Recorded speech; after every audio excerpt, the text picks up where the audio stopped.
Sa nakaraan na video natin ay natapos tayo ng magawang itapon ni Bai ang immortal na si Kaishu sa labas ng kalawakan ngunit walang hirap rin ito nakabalik.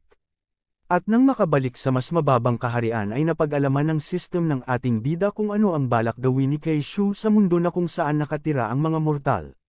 Sa pagpapatuloy ng ating kwento, nang muling makagawa ng puwang si Kaishu ay bukod sa kanyang pagbalik ay may lumalabas na hindi malaman kung anong klaseng kemikal ang bumabagsak patungo sa departamento ni Bai.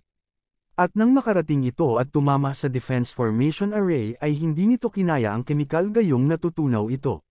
Hanggang sa makarating sa lugar na kinaroroonan ng mga alagad ni Bai na ikinabahala ni Little Six dahil sa hindi niya malaman kung ano ba ang bagay na ito at si Manman naman patuloy na pinuprotektahan si Liu. Dahil sa ginawang butas ng kemikal sa Formation Array ay dumaan dito ang isang kidlat na hindi na napansin ni Little Dream dahil sa pag-iwas nito sa kemikal, bagamat may sumigaw upang balaan siya sa kidlat na paparating ngunit hindi naman niya naintindihan kung saan ba dapat mag-ingat. Hanggang sa tuluyan na nga ito tumama, gayon pa man hindi naman lubos na nakapasok ito gayong gumawa na ng isang paraan si Bai upang sa gayon ay mapigilan nito kahit paano.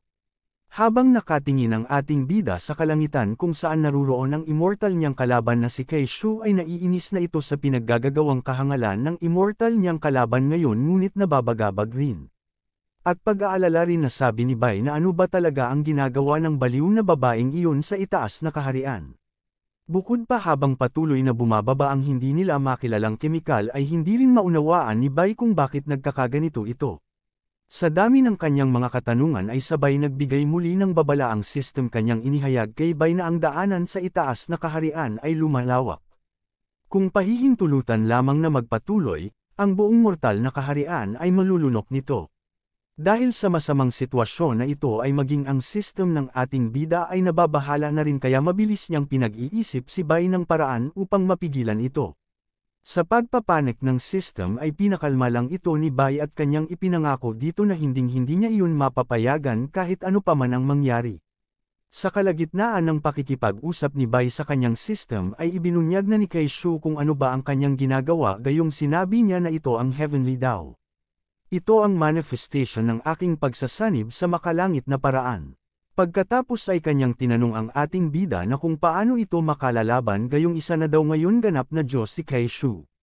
Nang matapos niyang tuyain si Bai ay gumamit na si Kaishu ng kanyang tentacles upang lapitan ang ating bida na hindi gumagalaw hanggang sa mga oras na ito. Gayunpaman bagamat hindi kumikilos ang ating bida ay bago pa naman tuluyan na makalapit sa kanya ang tentacles ay pinatigas nito ang kanyang buong katawan. Hanggang sa makalapit na sa kanyang likuran kinalaunan ay nabalot siya ng galamay at habang nasa loob si Bai ay gumamit ang ating bida ng 5-star Divine Talisman. Nang isinaaktibo niya ang talisman ay maririnig ang malakas na ingay sa loob. At mula dito sa labas ay makikita na nagkakaroon ng puwang na bahagyang masisilayan ang liwanag mula sa loob. Hanggang sa may naganap na napakalakas na pagsabog ni Masti na ito ay mula sa kapangyarihan ng immortal ay hindi nito kinaya ang malakas na pagpapasabog ni Bai. Matapos nito ay naglaglagan sa napakaraming piraso, at bumagsak sa halos buong lugar ng Asherberg Peak. Sa panig ng mga alagad ng ating bida ay sa tulong ng barrier ay nakaiwas ang lahat sa naglalaglagan na tentacles. Ngunit hindi naman sila ligtas sa kemikal na sumasakop sa mababang kaharian na siyang ikinabahala ni Xiao Liu dahil sa nagagawa rin ng kakaibang kemikal na lumitaw sa ilalim ng lupa. Subalit ang mas ikinaiinis ni Little Six ay kahit ano pa ang kanyang gawin ay hindi niya ito magagawang patayin. Si Blackie naman habang itinataboy niya ang kemikal ay sinabi ni Manman sa lahat na ang ating prioridad ay maprotektahan si Liu, kaya dapat ay huwag masyado lumayo. At napasigaw si Little Dream ng kanya muling mamataan ang isa na naman kidlat na paparating. At sa kasamaang palad ay muling tumama sa kanya ang malakas na kidlat ni hindi na niya nagawa pang makaiwas. Dahil sa isang demon na may light ng attribute si Little Dream kaya pala naaakit sa kanya ang kidlat. Gayunpaman ay hindi ito maunawaan ni Little Dream kung bakit ilang ulit na siya nitong tinutumbok. Kaya naman laking palaisipan kay Little Dream kung bakit daw ay paborito siyang saktan ng kidlat na ito. Sa kabila ng pagdurusa ni Little Dream sa kidlat ay may magandang bagay rin itong dulot sa kanilang lahat ayon kay Yuzu. Gayong kanyang nasabi na ito ay isang magandang bagay na ang hangal na bulate ay nakakaakit ng lahat ng tribulation, kung hindi ito ay mas magiging mas mahirap sa lahat. Nang makita niya si Leo na nahihirapan na ay nag-alok ito ng tulong kung ano man kanyang maaring magawa. Si Manman naman ay kanyang sinabihan si Bai na umaasa ito na malulutas niya ang problema na kanilang kinakaharap ngayon. Ngunit maya-maya pa ay bigla na namang lumabas ang kidlat sa kalangitan. Mabilis naman na nalipat ang eksena sa ating bida na ngayon ay ganap ng taglay niya ang Golden Body. Pero, sa kanyang ginawa na ito ay muli na naman naglabas ng red alert ang kanyang system. Upang balon si Bai na ang host ay lumampas sa limitasyon ng espiritual na kapangyarihan. At ang halaga ng espiritual na kapangyarihan ay lumampas sa body tolerance ni Bai. Gayunpaman, kahit sa kabila ng mga babala ng system ay hindi na ito nais ni Bai na pakinggan pa, bagkus kanyang sinabi sa system na tumahimik ka. Kahit na kailangan kong malimas na parang tubig ang buong lugar na ito ng espiritual na kapangyarihan, hindi ko hahayaan ang pagbagsak ng Asherbird Kick. At mahigpit na hinawakan ni Bai ang kanyang armas at sabay niyang inihayag na ang hangal na Heavenly Dawn na ito ay aking bibigyan ng babala ngayon. Dagdag pa ng ating bida habang mabilis na bumubulusok papunta sa kinaroroonan ni Kaishu ay gayong nagawa ko na hatiin para buksan ang langit. Ay magagawa ko rin na muling isara ito. At gumamit si Bai ng pangumending the sky, upang sa gayon ay ihiwalay ang mortal realm sa lugar ng mga immortal kasabay sa kanyang pagbakbak kay Kaishu. Nalabis ay ikinabagabag ng luka, gayong kanyang nasabi bago tuluyan na tumama ang pag-atake ni Bai na imposible.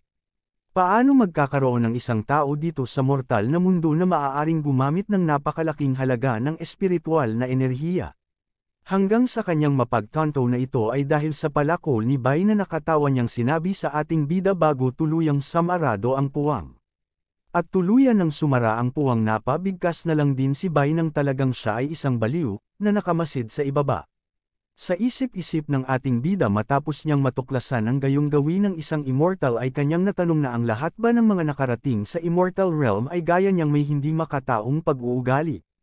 Sa paggamit ng ating bida ng labis na spirit power ay hindi na kinaya ng immortal axe dahilan ng pagkabasag nito. Nawala na rin nagawa si Bai kundi ang malungkot na magpaalam sa nakasama niya ng matagal na panahon. At sa pagkabasag ng immortal axe umulan ng golden chi.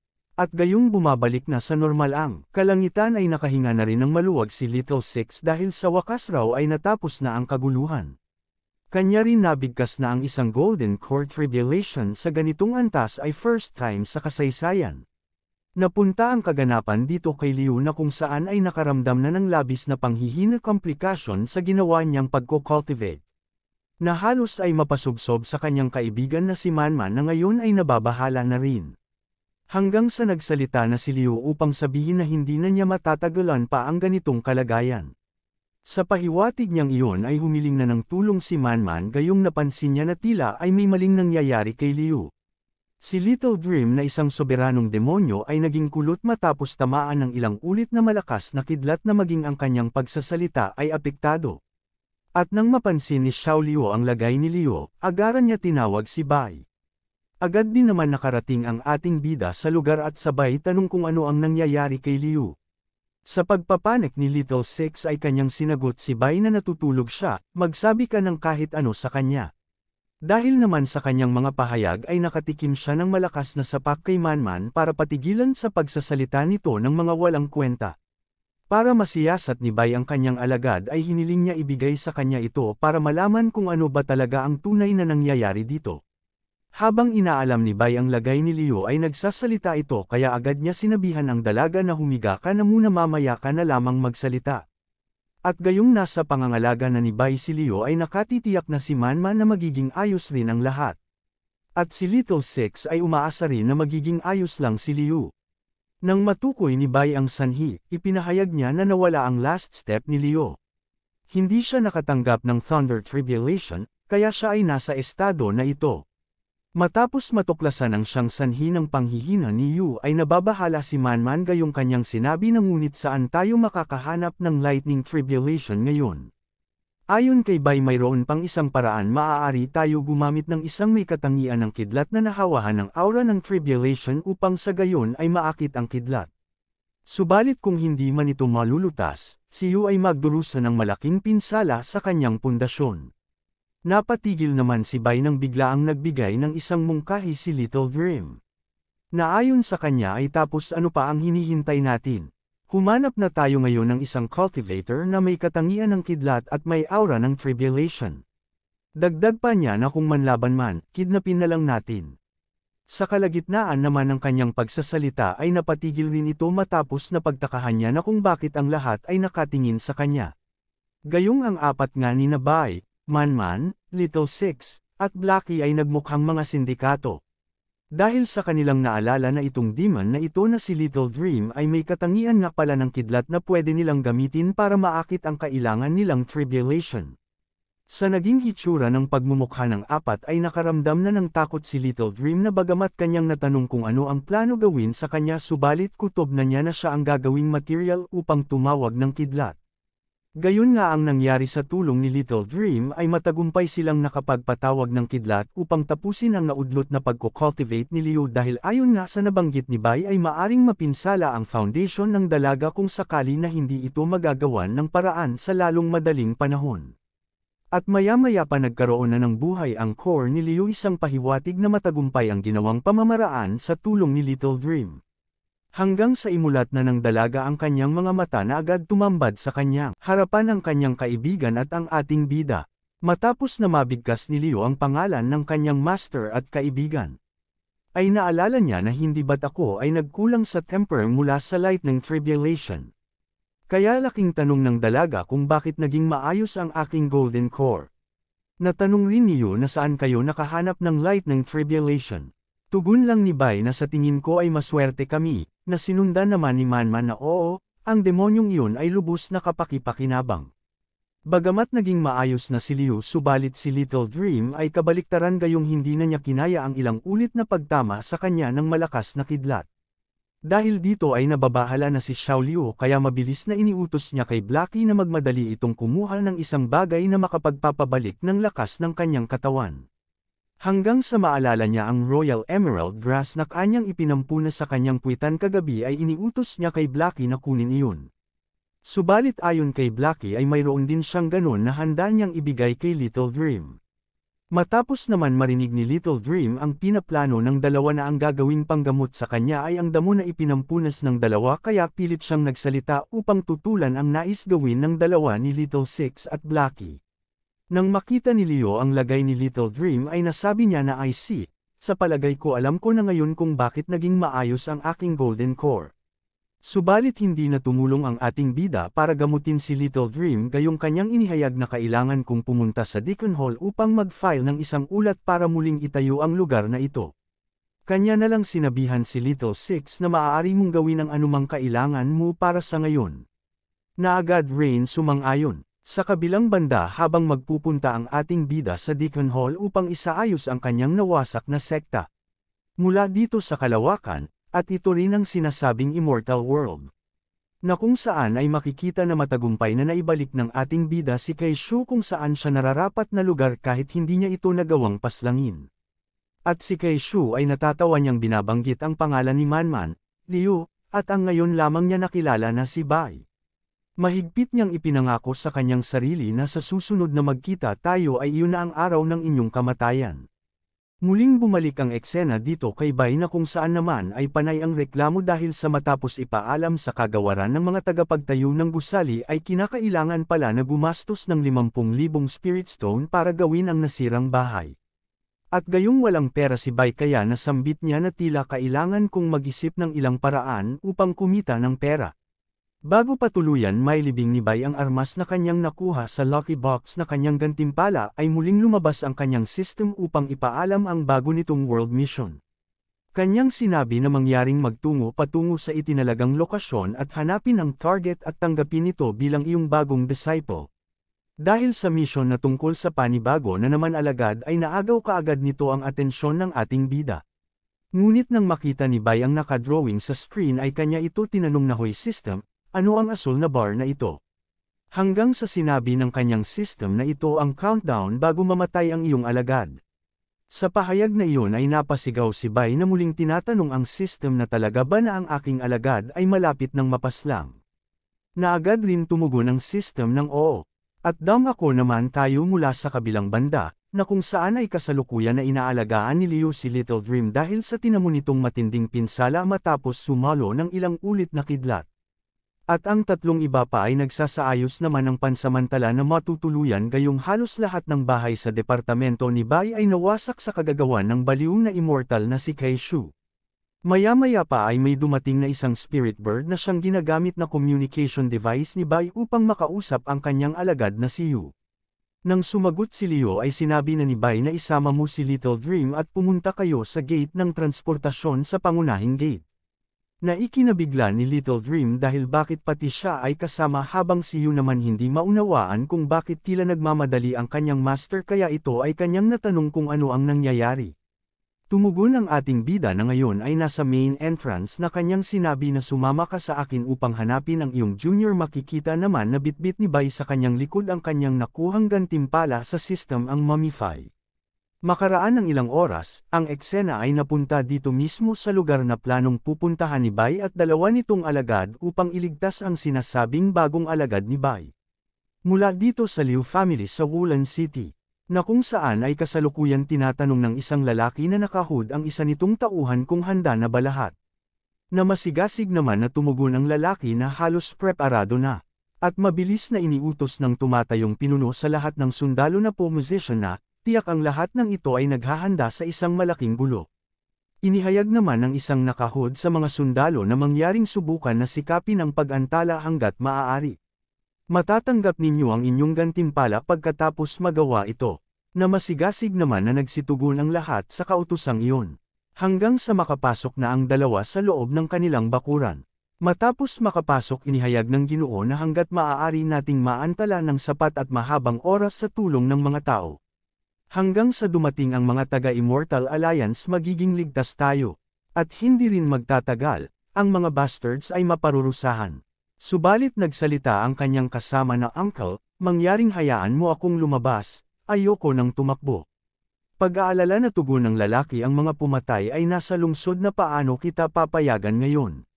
Na ito pala ay ang patriarch ng Liu family, na may pangalan na Liu Hengchong, kasalukuyang cultivation level, spiritual silence realm. Pero ayon dito sa kanyang pamangkin ay kanyang sinisisi ang kanyang sarili. Sa pagkamatay ng kanyang mga magulang kung hindi daw dahil sa ginawa niyang pagsira sa kasunduan ng kasal. Hanggang sa alisin na niya ang saklab niyang hood tumambad ang isang binibini na ito pala ang babaeng sinasabi ng system ni Bai na magiging niyang bagong disciple. Si Nalan Duo na may cultivation level na hallowed realm. Dahil sa sinapit ng kanyang mga magulang ay ayaw ni Nalan Duo na pati ang kanyang uncle Hengchong ay gayon din ang sapitin. At pagkatapos maluha-luha na nakikiusap si Nalan Duo sa kanyang uncle na payagan na itong makipaglaban kahit humantong pa sa kamatayan. Matapos ipahayag iyon ni Nalan Duo sa kanyang uncle Hengchong ay tumalikod na ito upang harapin na ang mga bayabas na humahanteng sa kanya. Subalit mariin itong pinipigilan ng kanyang uncle sambit ni Patriarch Hengchong huwag gumawa ng anumang kahangalan. Gayong ipinagkatiwala ka sa akin ng iyong ama at ina, hindi ako makapapayag na hayaan lamang na masaktan ka. Dagdag pa, hindi ka sinisisi nitong iyong uncle. Ang taong iyon ay malupit at mabisyo, siya ay tiyak na hindi isang mahusay na tugma para sa iyo. Ni ang iyong mga magulang o kahit ako ay hindi nais makita kang tumalon sa isang hukay na may nagbabagang apoy na tulad nito. At huwag mag-alala Nolan, hanggang sa dumating lang ang mga tao mula sa Immortal Alliance, parurusahan sila. Ang ating pagiging buhay ay ang pinakamalaking banta sa kanila. Sa kalagitnaan naman ng pagpapaliwanag ng Old Man sa kay Nalan Duo ay may biglang dumating. At gayong narinig niya ang sinasabi ni Hengchong ay mayabang niyang ipinahahayag na Old Man Liu, tilami na maliit mo lamang ang aking Blood Sword Palace. Subalit ang mas ikinagimbal ng Patriarch, nang makita niya ang kahindik-hindik na sinapit ng dalawa niyang inatasan na magbantay sa bulwagan ay napaslang na. Nang masabi ng Old Man ang pangalan ng dalawa na si Zhongyir at Liu Quan ay mayabang pa na ipinaliwanag ng pumaslang na bakit naman hahayaan namin na ang mga tauhan muna ipakalat ang impormasyon na nagaganap dito. Ang isa nitong kasama ay kinakain ang isa rin nitong napaslang sambit pa niya na ang lasa nito ay kagilahil-alas. Hindi naman matanggap ng Old Man ang sinapit ni Zhongyir sa edad na 16 pa lamang ay binawian na ito ng buhay ng mga taga Blood Sword Palace. Naiiyak rin na sinabi ng old man na hindi ba't ang nais mo lang ay mabawi ang nawalan ka ng mukha sa taong iyon, di ba? Ngunit ngayon ay pumatay ka ng 163 na members mula sa pamilya ng Nolan. Hindi mahalaga kung gaano ka nagagalit, kailangan mo pa rin na magkaroon ng limit. Bakit mo ginawa ang pagpatay sa amin gaya nito? Matapos mabigkas ng old man ang mga salitang iyon ay mabilis tumugon ng isang bayabas na nilalang na alam mo ba kung bakit? Sapagkat napag-alaman ng Palace Lord ang gayong gawain ay kasiya siya. At ngayon na ang oras upang may padala ka sa iyong paglalakbay, matandang lalaki Liu. Na hindi na nagawa pa makaiwas ang Patriarch dahil sa bilis ng pangyayari na sa ilang segundo na lamang ay tatama sa kanya ang sandata ng bayabas na tauhan ng Bloodsword Palace. Gayunpaman, bago pa malagutan ng hininga ang old man ay nasabihan pa niya si Nolan Duo-Duo na kailangan na nitong tumakas. Gayong batid na ng old man na wala talaga silang laban sa mga tauhan ng Bloodsword Palace. Hanggang sa tuluyan na sumabog ang napakaraming dugo. Habang nagaganap ang walang habas na pagpaslang ng dalawang tao sa Liu family, ay mabilis naman na lumipat ang ganap dito sa panig ng ating bida na kasalukuyan sa mga oras na ito ay naglalakbay pa rin upang magpunta sa lugar na kinaroroonan ni Nolan Duo-Duo. Nabase sa nasabi ni Yu ang flying boat na kanilang sinasakyan ngayon ay ang hugis tao na dala ng kanyang master at ngayon ay nag-transform sa isang bangka upang kanilang masakyan. Sapagkat si Little Dream ay panay ang mukbang sa dala nilang high-grade melon ngunit ang ating bida ay hindi maalis ang tingin sa blue bar na ipinapakita sa kanya ng kanyang system. Matapos na makita ni Leo na sinasagpangan na ni Little Dream ang dala nilang melon ay mabilis niya itong pinigilan gayong ayon kay Yu ito pala ay ang nakalaan na pangregalo sa pagpupulong para sa bago nilang junior. Kaya maski na ang nak-e ni Little Dream ay nais ipaluwas sa kanya ni Yu. Gayong pinagdaramutan siya ni Leo ay ipinabatid niya dito na baka nakalimutan mo na ako ay nagsakripisyo ng malaki para lamang mailigtas ang iyong golden core. Paano ka pa rin naging napakadamot? Sa panig naman ni Bai ay nagbigay na ng karagdagang information ang system niya upang sa gayon mas makilala niya ito. Ayon sa system si Nolan Duo-Duo, 19 na taong gulang, ang pangatlong batang miss ng pamilyang Nolan mula sa Chenfang Lake. At siya ay may isang extreme profound in Meridian. Gayon din siya ay naka-engage sa anak ng Xiao family na si Xiao Ping. Sa isip-isip naman ni Bai medyo naguguluhan siya sa estilo ng sining ni Nolan Duo-Duo dahil sa medyo kakaiba ito kumpara sa kanila.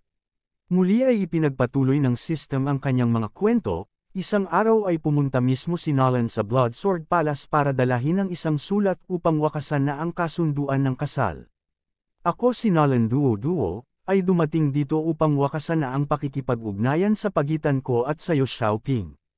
At ang bagay na ito ay ang aking sariling desisyon.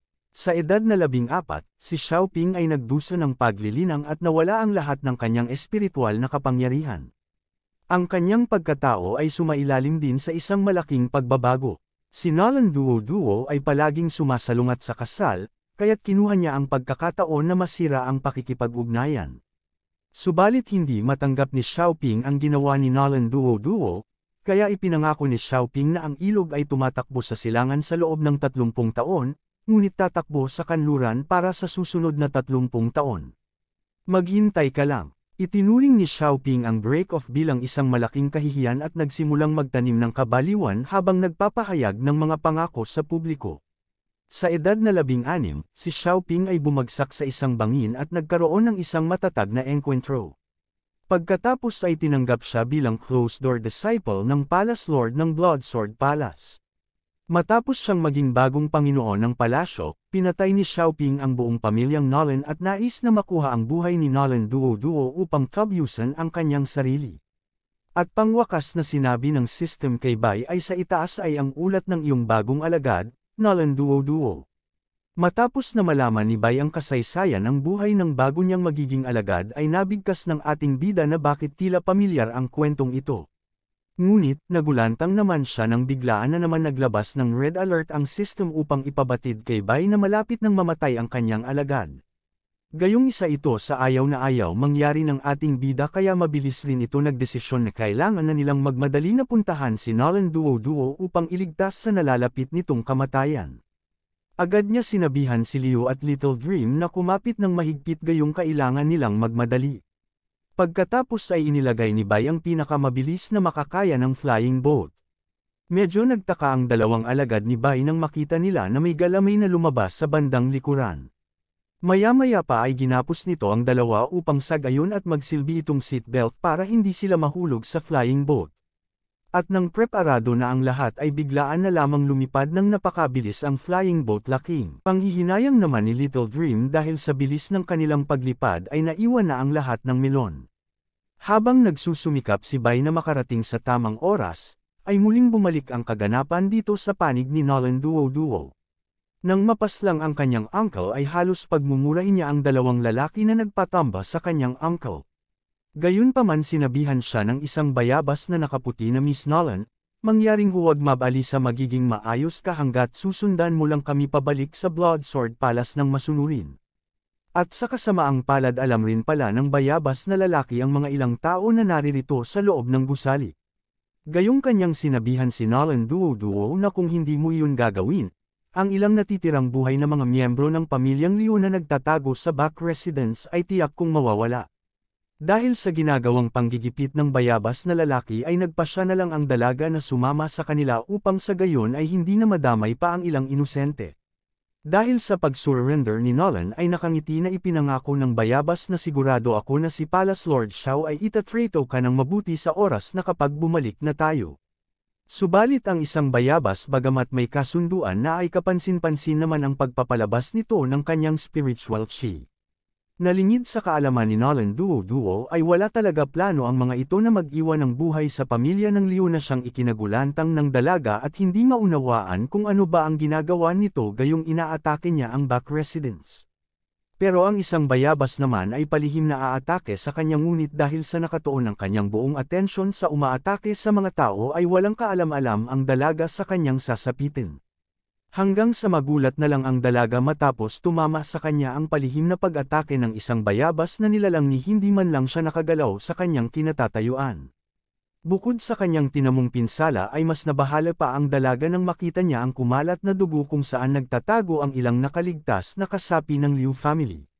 Sa kabila ng panloloko ng dalawa sa dalaga, ay panglilibak pa na sinabi ng isang lalaki kay Nolan Duo na katawa pa niyang binibigkas na nangako ako sa iyo. Subalit ang aking kasama ay hindi niya ginawa. Tapos kanya rin sinabihan si Nolan Duo na huwag kang masyadong mabalisa, tunay talagang mahalaga sa amin ang iyong katawan. Sa hindi makataong pag-uugali ng dalawang bayabas ay tuluyan ng napika ng dalaga, kaya kahit sa kabila ng kanyang pinsala ay nais sana niyang gumamit ng buo niyang lakas. Ngunit laking pagtataka ni Nolan Duo gayong hindi na niya magamit ang kanyang spiritual chi. Hanggang kinalaunan ay tuluyan na siyang bumagsak sa lupa sanhi ng pagkasira ng kanyang pundasyon. Matapos nito ay muli na naman inihayag ng hangal na sinabi ko na sa iyo na huwag mabalisa, bakit ba hindi ka maalam makinig? Maya-maya pa ay gumamit na ng artifact na kung tawagin ay Immortal Binding Rope ang palko habang hindi makagalaw ang babaeng nais nilang bihagan. At dahil sa kawalan ng lakas ni Nolan Duo ay hindi man lamang ito nakapagpumiglas pa. At hindi rin nagtagal ay tuluyan nang nabalot ang dalaga ng binding rope. Ayon naman dito sa bayabas na lalaki, kanyang inihayag na bukod sa isa pang selyo, ay may isa pang immortal binding rope. Ang Palace Master ay talagang maingat, na nagpadala sa amin ng dalawa upang marahil maiwasan ang anumang hindi inaasahang mga sitwasyon. Sa ilang saglit ay nakabalik na ang isa nitong kasama na pumaslang sa natitirang buhay na tao, at sabay tanong sa kanyang kasama kung tapas ka na ba dito. Sumagot ang hangal na syempre, hindi ako tulad mo na may ugaling maghanap ng problema kung walang magawa. Nang malaman ng nakaputi ang ginawa ng kanyang kasama ay sinabihan niya ito na talagang uminom ka pa ng dugo ng mga mortal. Hindi ito parang ginugutom ka namin. Gayong ang dugo ay gagantimpalaan ka naman pagkatapos na bumalik sa oras na ito. Tiyak na sapat na para sa iyo na may maiinom ka ng mahabang panahon. Gayunpaman sinagot lang siya nito na kahit na ang karne ng lamok ay karne pa din, ano ba ang alam mo? Sa ilang sandali naman ay napansin niya ang isang bagay na mabilis na lumilipad sa ere, kaya natanong niya kung ano ito. Hanggang sa makarating malapit sa kanilang kinatatayuan, dahil dito ay napaatras ang dalawa ng mabilis gayong nagdulot ng napakalakas na impact. Sa inis ng lalaking may dala kay Nolan Duo ay mayabang niyang sinabi na sino ang nang-ahas na hadlangan ng Bloodsword Sect. Subalit wala naman tumugon sa kanyang tanong, bukod pa dyan ay hindi pa mabatid ng dalawa kung sino ang dumating dahil sa kapal ng alikabok. Hindi rin nagtagal ay tumambad sa kanilang harapan si Bai na narinig pala niya ang mayabang na pagsasalita ng bayabas. Kaya sinabi ni Bai na wala ako pakialam kung saang palasyo ka pa nagmula, pero kailangan mong ibaba ang nilalang na nasa iyong balikat. Dahil kung gagawin mo iyon, pagkatapos ay hahayaan kitang magkaroon ng isang mapayapang kamatayan. Abangan sa susunod nating video ang magaganap na agawan ni Bai at ng bayabas na nilalang mula sa Bloodsword Sect kay Miss Nolan Duo. Dahil sa kanilang ginagawa ay nagsanhi ng pagkasira ng damit ng dalaga. Na halos matawa si Little Dream nang makita niya ang hubad na katawan ni Nolan Duo, ngunit si Liu ay tila nakaramdam ng selos matapos niyang makita na iniligtas ni Bai ang dalaga. Sama-sama nating alamin kung paano pahihirapan ni Yu ang dalawang hangal na pumuslang sa halos lahat ng mag-anak ni Miss Nolan Duo. At alamin rin natin kung paano matatanggap ni Nolan Duo si Bai na maging master niya matapos niyang malaman na ang ating bida ang tinaguriang may basurang paglililang. At ang pagpunta mismo ni Bai sa Bloodsword Palace upang wasakin ang buong palasyo. Ngunit sa halip na ang ating bida ang humarap sa Lord ng Bloodsword Sect na si Xiao Ping ay kanyang ipalalaban, dito ay si Miss Nolan Duo mismo.